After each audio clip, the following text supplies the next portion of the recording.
খেতে বসে গেছি বন্ধুরা। রান্না পুজোর প্রসাদ ইলিশ মাছ,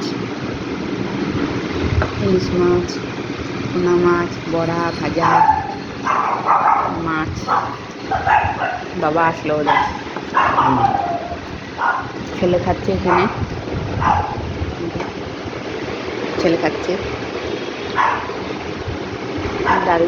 ডাল করেছি আমি, ডাল করেছি আর পোস্ত করেছি। পোস্ত আর ডাল দিয়ে মাছ নিয়েছে, ভাজা নিয়েছে, দিয়ে খাচ্ছে। আর আমি এই যে খাচ্ছি। আর তোমাদের দাদা এই বাড়ি ঢুকলো, তো আবার পরের ব্লগে দেখা হবে। এখন রাখলাম, টাটা। রান্না পুজোর প্রসাদ এখানে মাকে গুছিয়ে দিলাম, মা খাবে। এনে ভাত, এনে মাছের ঝাল, এনে ইলিশ মাছ ভাজা, এখানে 8-9 রকম ভাজা, সব রকম মিলিয়ে।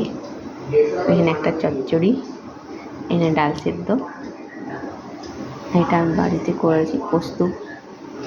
এগুলো সব প্রসাদ। তো এখন মা খাবে।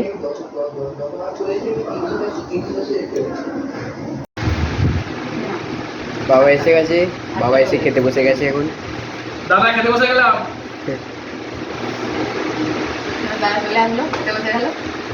আমি খাচ্ছি, ছেলে খাওয়া হয়ে গেল। আমার হয়ে গেছে খাওয়া, এখন খাচ্ছ বাবা।